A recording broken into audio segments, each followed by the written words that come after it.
Saints de Dieu précieux et bien-aimés, que la grâce et la paix vous soient données de la part de Dieu notre Père et du Seigneur Jésus-Christ. Amen.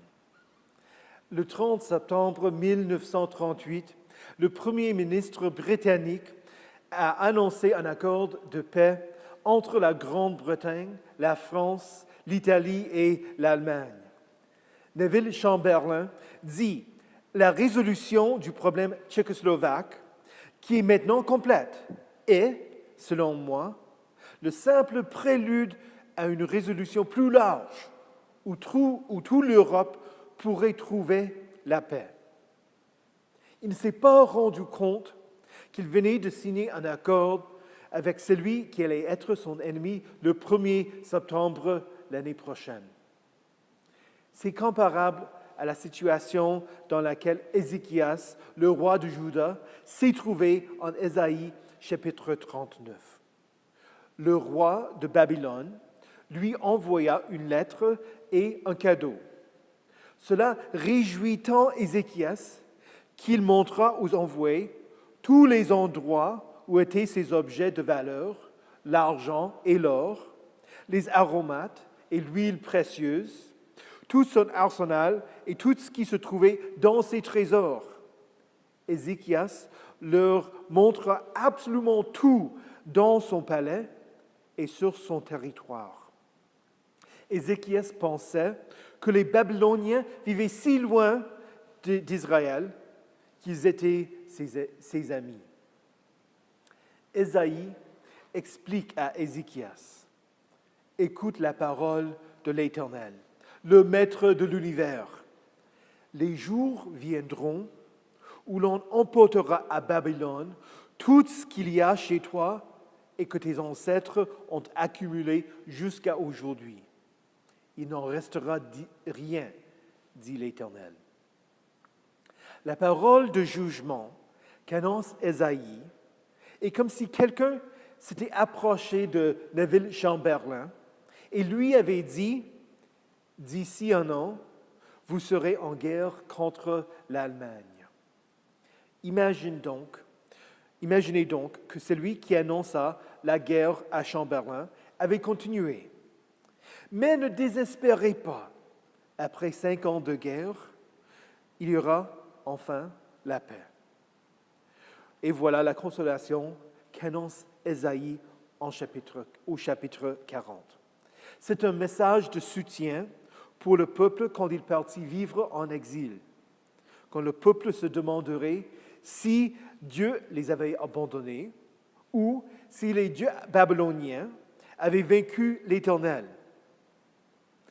Ésaïe annonce « Consolez, consolez mon peuple, dit votre Dieu. » Dieu les appelle toujours « mon peuple » et il s'appelle « votre Dieu » pour qu'ils aient l'assurance qu'il ne les a pas abandonnés. Il commande aux prêtres « Parlez au cœur de Jérusalem ». Ce message de réconfort n'est pas seulement adressé par convenance. C'est un message que son peuple doit prendre à cœur et s'y fier. Comme le prophète Ésaïe, je vous annonce aujourd'hui la consolation de Dieu. Dieu ne vous abandonne pas. Il vous appelle mon peuple et vous lui appartenez. Quand le culte commence au nom du Père et du Fils et du Saint-Esprit, c'est le rappel qu'il vous a marqué par son nom quand vous avez été baptisés. Ce n'est pas la promesse que vous n'aurez pas à faire face aux difficultés, que vous n'aurez pas de défaite dans cette vie. L'Église militante est toujours obligée de se défendre contre le monde, le diable et la chair. Il y a des moments de désespoir, de deuil, de défi. Ce que Dieu vous offre pourtant pendant votre pèlerinage, c'est la parole de consolation de l'Éternel, qu'il vient vers son peuple, qu'à travers le pardon accompli par le Messie, les souffrances du moment présent ne sont pas dignes d'être comparés à la gloire qui va être révélée pour nous. Consolez, consolez mon peuple, dit votre Dieu. Écoutez la consolation de Dieu. Ésaïe annonce aux Israélites la consolation de Dieu avant même que les difficultés aient commencé. Ce n'est pas une consolation sans fondement. Comme la source de consolation, il offre 3 points. Véritablement, sa période de combat est terminée. Véritablement, sa faute est expiée. Véritablement, elle a reçu de l'Éternel le salaire de tous ses péchés. Les traducteurs n'ont pas cru devoir inclure le mot « véritablement » dans votre traduction.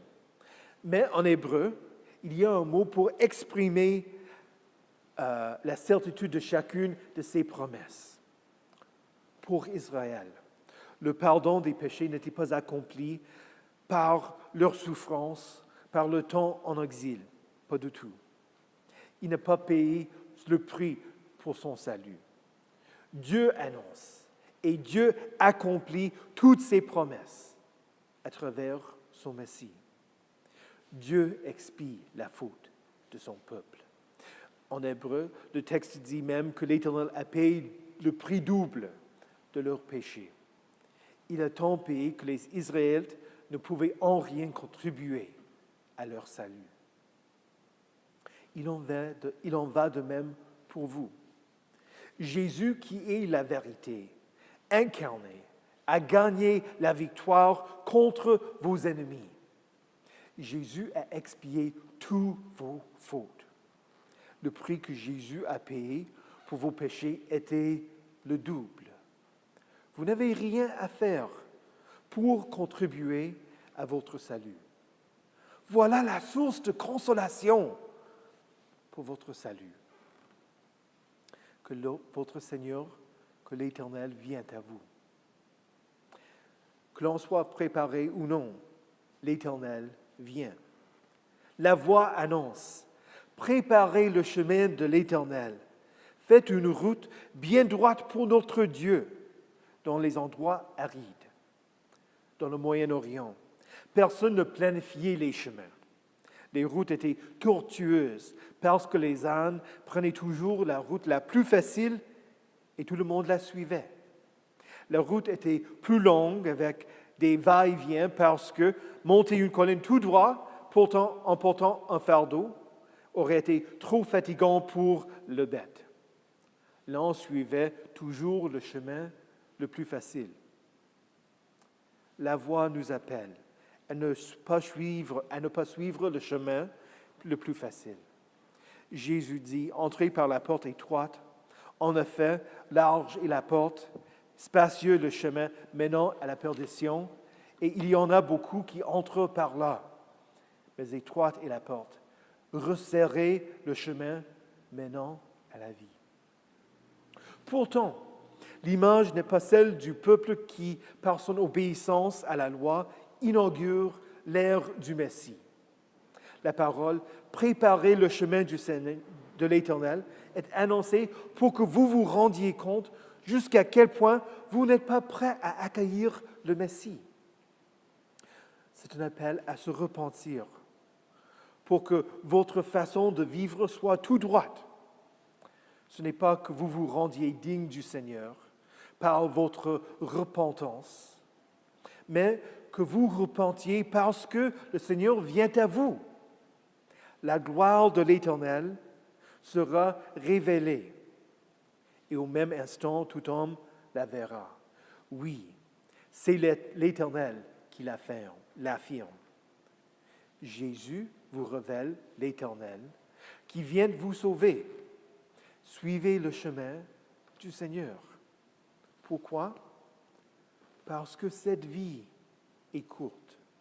Toute créature est comme l'herbe et toute sa beauté comme les fleurs des champs. L'herbe sèche et la fleur tombe quand le vent de l'Éternel souffle dessus. Vraiment, le peuple est pareil à l'herbe. L'herbe sèche et la fleur tombe. Mais la parole de notre Dieu subsiste éternellement. La parole qui dit que toute créature est comme l'herbe vous rend humble et vous identifie comme étant la création du Créateur. Vous vivez et vous mourrez. Pourtant, c'est aussi une parole de réconfort. La splendeur, la beauté, les richesses et le pouvoir de ce monde sont éphémères et trompeuses. Pour les Israélites qui ont entendu la voix, ils avaient l'assurance que le royaume de Babylone n'allait pas durer longtemps. Ce qui dure, c'est la parole de Dieu. Par la parole qui subsiste éternellement, vous vivez éternellement aussi. Jésus vient à vous. Voici votre Dieu. Israël n'avait pas le droit d'adorer des images parce que Dieu se présente lui-même. Jésus est l'image du Dieu invisible. Le Seigneur l'Éternel vient avec puissance et son bras lui assure la souveraineté. Il a son salaire avec lui et sa récompense est devant lui. Ça veut dire, Jésus a la force de vous sauver et Jésus est miséricordieux. Ainsi, on doit comprendre que Jésus, qui est miséricordieux, vient vous sauver. Il s'occupe de vous. Fiez-vous à lui. Ce temps de l'Avent, c'est un temps de préparation, pas seulement pour Noël, mais aussi que la gloire de l'Éternel sera révélée. La gloire de Dieu a été révélée à la naissance de Jésus quand les anges annoncèrent « Gloire à Dieu dans les lieux très hauts ». Dieu fait resplendir la connaissance de la gloire de Dieu sur la face de Christ. Jésus est le berger qui s'occupe de son troupeau, qui prend des agneaux dans ses bras et les porte contre sa poitrine, qui conduit les brebis qui allaitent. Jésus vient à vous comme votre consolation, votre réconfort, et sa parole subsiste éternellement. Et Jésus reviendra plein de gloire, et il viendra avec sa miséricorde pour vous donner la vie éternelle. Au nom de Jésus, Amen.